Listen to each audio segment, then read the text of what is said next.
Bruce Lee is teaching a room full of 500 students when an arrogant kung fu master walks through the door and calls him a fraud. What Bruce does in the next 8 seconds doesn't just silence the room, it creates a moment that gets retold in martial arts schools for the next 50 years. Seattle, Washington, March 1967. The Jun Fan Gung Fu Academy sits on the second floor of a brick building in the University District, corner of 4th Avenue and Pike Street. You reach it by climbing a narrow wooden staircase that creaks with every step. At the top, a simple door with a hand-painted sign. Black letters on white wood, Jun Fan Gung Fu.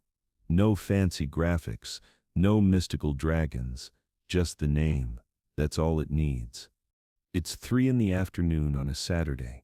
Outside, the spring rain hammers against the windows, that Seattle rain that doesn't fall so much as hang in the air like mist with weight, the kind that soaks through jackets and chills you to the bone. Inside, 500 people are packed into a space built for 200, students sitting cross-legged on the hardwood floor, some standing against the walls, some squeezed into the doorway just trying to see, some sitting on the window ledges, every square foot of space occupied by a body. The air is thick with humidity from wet clothes and breathing bodies, thick with sweat and tension, and the sharp medicinal smell of liniment oil that Bruce uses on his knuckles. The windows fog from the heat of packed humanity. Someone opened 2 windows, but it barely helps. The room is a furnace. Bruce Lee stands at the front of the room wearing simple black training pants and a white t-shirt, both soaked through with sweat. Sweat. No shoes. He trains barefoot because shoes lie to your feet about balance and connection to the ground. He's 26 years old, 5'7", 135 pounds, lean muscle wrapped tight over frame, not big. Definitely not big by traditional martial arts master standards. Doesn't look like much standing still. Looks like a college student. Looks like someone you'd pass on the street without noticing. But then he moves and everything changes. When Bruce Lee moves, the air itself seems to bend around him. This is his open seminar. The one he holds twice a year, where anyone can come and watch him teach. Where traditional martial artists can see what he calls his style of no style, where skeptics can come and judge for themselves whether this Chinese immigrant who claims to be revolutionizing martial arts is real or just another con man selling Eastern mysticism to gullible Westerners. The room is split, half his devoted students who've been training with him for months or years, half curious outsiders, traditionalists, skeptics. People who've heard the rumors and want to see if Bruce Lee is everything they say he is. Bruce is 40 minutes into a demonstration. He's showing a principle he calls economy of motion, explaining that traditional kung fu wastes movement. Too many forms, too many flowery techniques that look beautiful but don't work in real combat.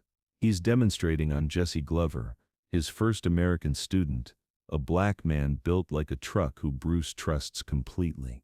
Bruce shows how a traditional horse stance telegraphs your intentions, how a crane stance leaves you vulnerable, how the fancy hand movements of classical kung fu give your opponent all the time in the world to counter. The students watch in fascination. Some are nodding, some are taking notes, some look uncomfortable because Bruce is systematically dismantling everything their previous teachers taught them. But Bruce doesn't care about comfort. He cares about truth. He cares about what works in a real fight when someone is actually trying to hurt you. Not what looks good in a demonstration. Not what ancient masters did 300 years ago. What works now, today, in the street. Then the door opens. Hard. The sound cuts through Bruce's explanation like a knife. Everyone turns. A man walks in. Late 30s, maybe 40, Chinese, wearing a traditional black silk kung fu uniform, the expensive kind with gold embroidery on the chest, dragon patterns on the shoulders, the kind that costs $300 and announces to everyone that you take this very seriously. His hair is pulled back in a traditional queue, face hard as stone, eyes scanning the room with pure contempt. He walks straight down the center aisle. Students scramble out of his way. He doesn't acknowledge them, doesn't look at them. Just walks with this deliberate arrogance toward the front of the room, toward Bruce. Every step purposeful. Every movement designed to command attention, to dominate the space, to announce that someone important has arrived and everyone should pay attention. Bruce stops teaching, watches this man approach, doesn't say anything, just waits. The room goes silent. 500 people holding their breath. Jesse Glover steps to the side, giving space. Sensing something is about to happen, the man stops 10 feet from Bruce, close enough to be confrontational, far enough to maintain some formality. He looks Bruce up and down slowly, taking in the simple clothes, the bare feet, the lack of traditional martial arts regalia. His lip curls with disgust. Then he speaks. His voice carries through the entire room, loud, sharp. Designed to be heard, he speaks in Cantonese first, then switches to heavily accented English so everyone understands. His message is simple and devastating. Bruce Lee is a fraud, a charlatan, a disgrace to Chinese martial arts. He teaches bastardized techniques to white people and black people who have no business learning sacred Chinese fighting systems. He disrespects tradition, disrespects the old masters, disrespects everything Kung Fu stands for. He is not a real martial artist. He is a performer, an actor playing pretend, and worst of all, he charges money to teach watered-down garbage to Americans who don't deserve to learn real Kung Fu. The room explodes, not with sound, but with tension. You can feel it like electricity. 500 people stopped breathing. Bruce's students look angry, ready to defend their teacher. The outsiders look fascinated. This is what they came for: drama, confrontation, proof one way or another.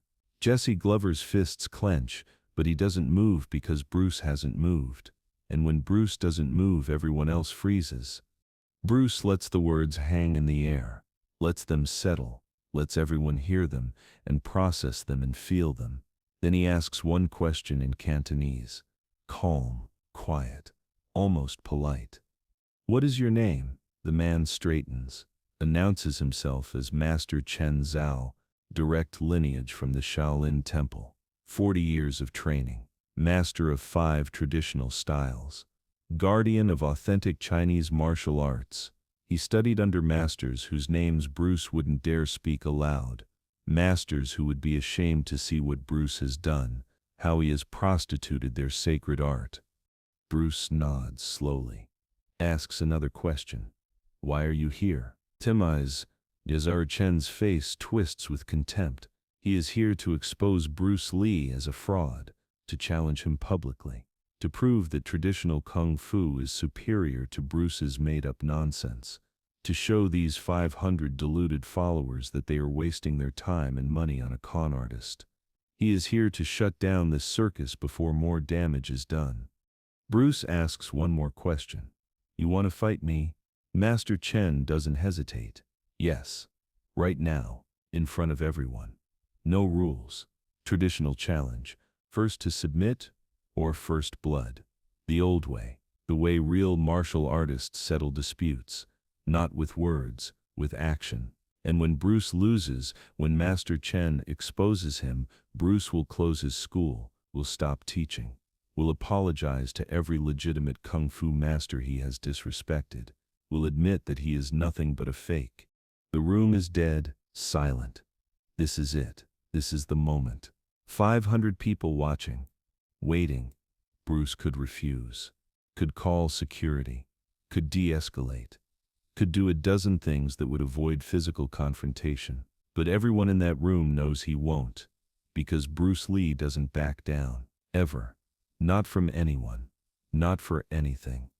Bruce takes one step forward.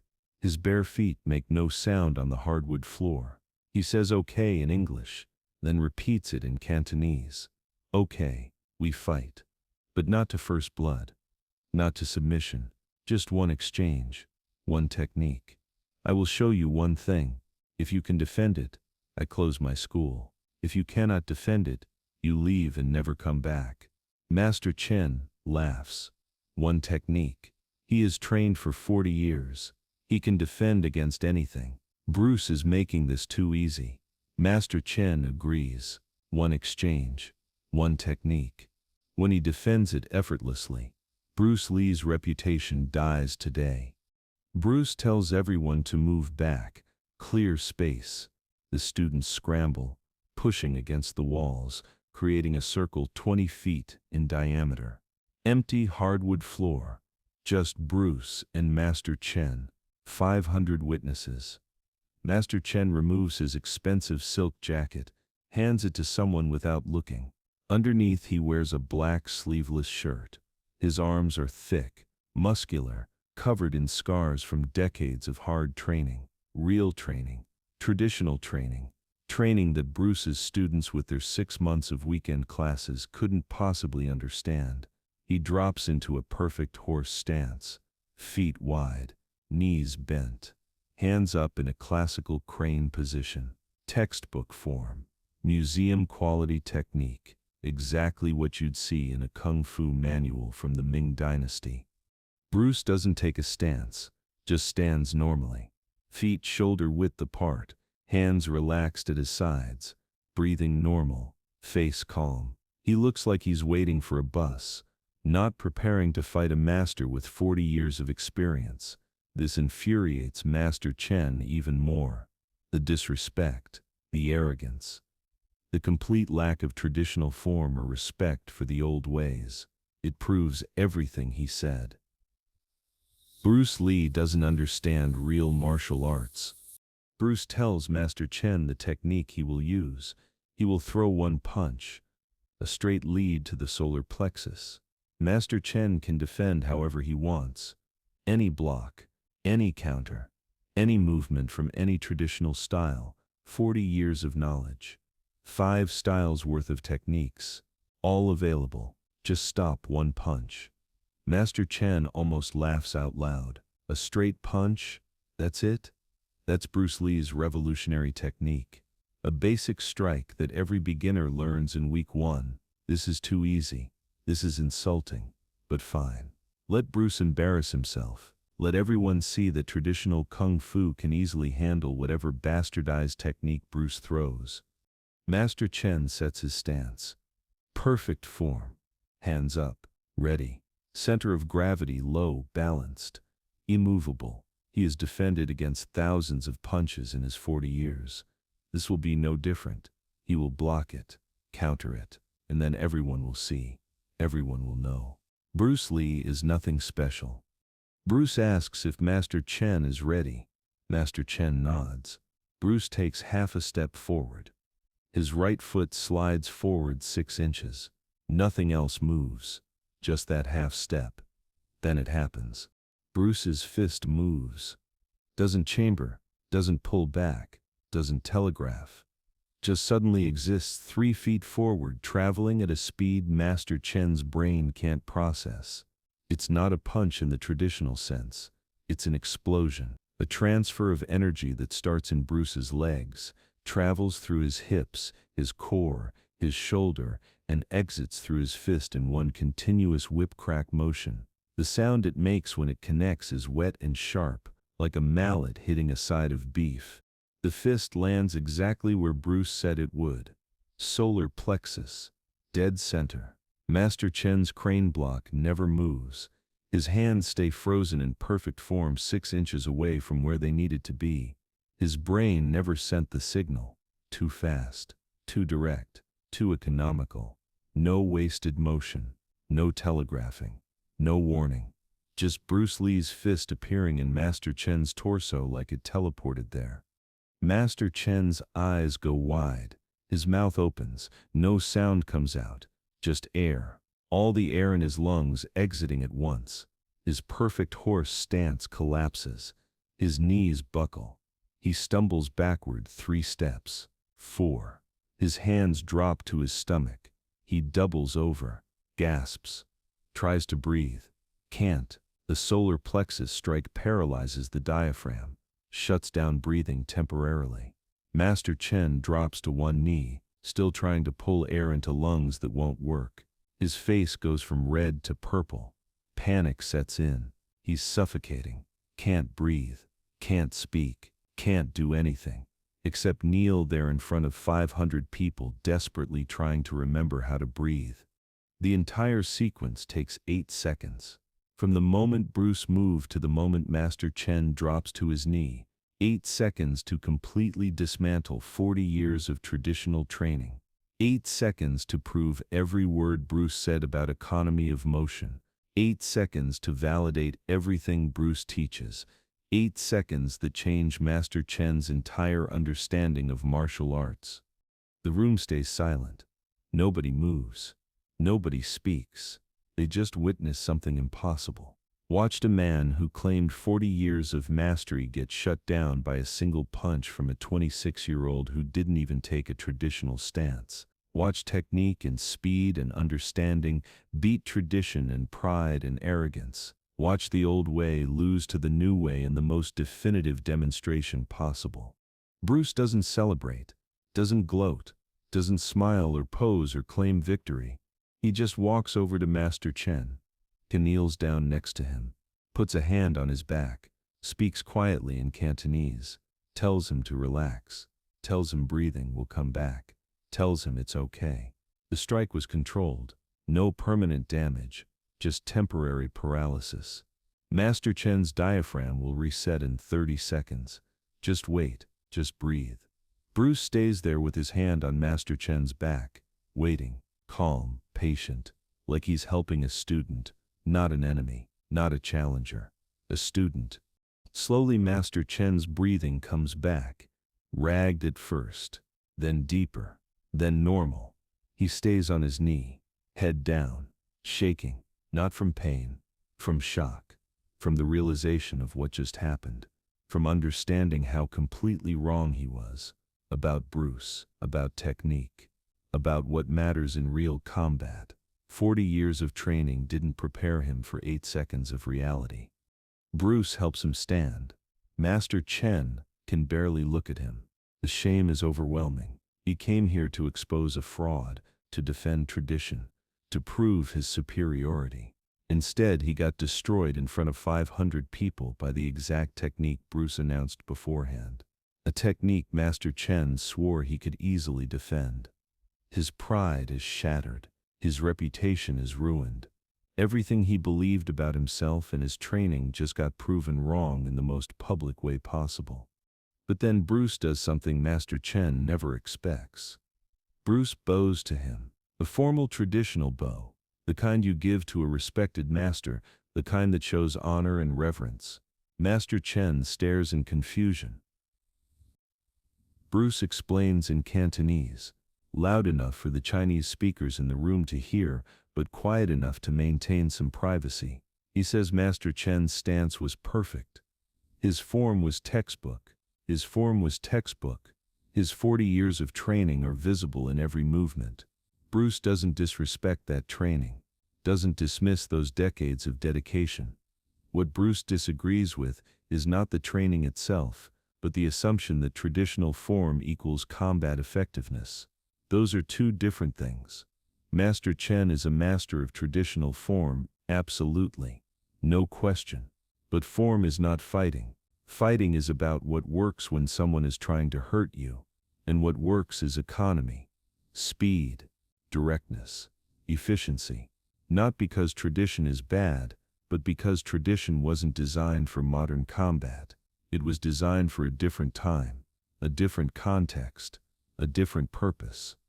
Bruce tells Master Chen he is welcome to stay, to watch the rest of the seminar, to learn if he wants, to ask questions, to challenge assumptions.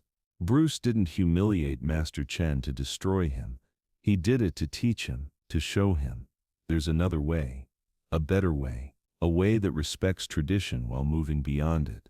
Master Chen can hold on to his pride and leave in shame, or he can let go of his pride and stay to learn.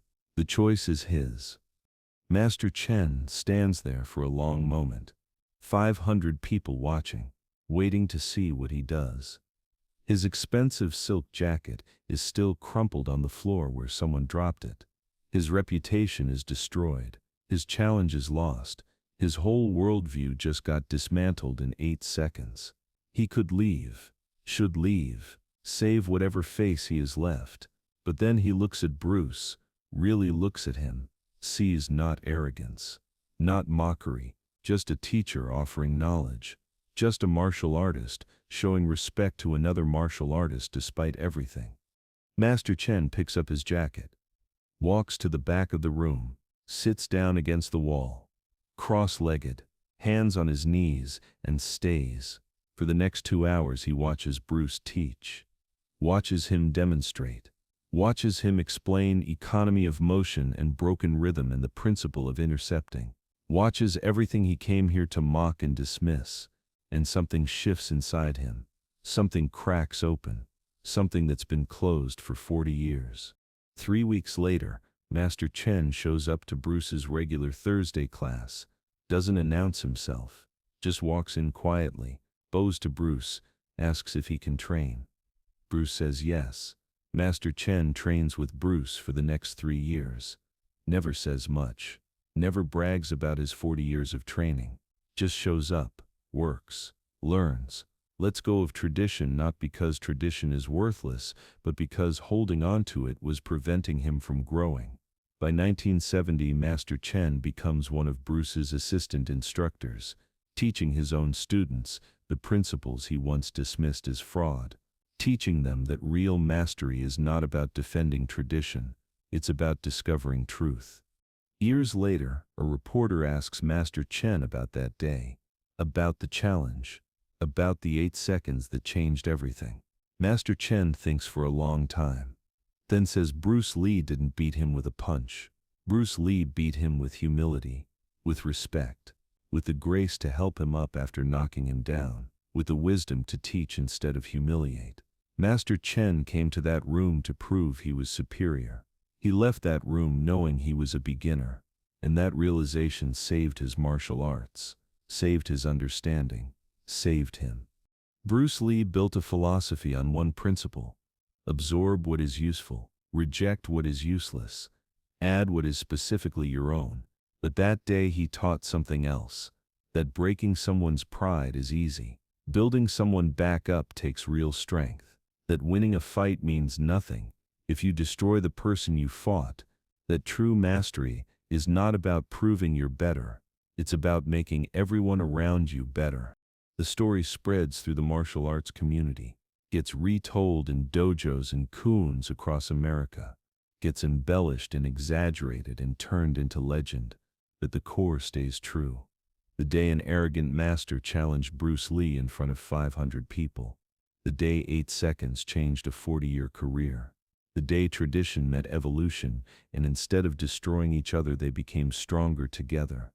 Bruce Lee never talked about that fight publicly, never bragged about it, never used it to promote himself. When students asked, he would say only this: fighting is easy. Any idiot can throw a punch.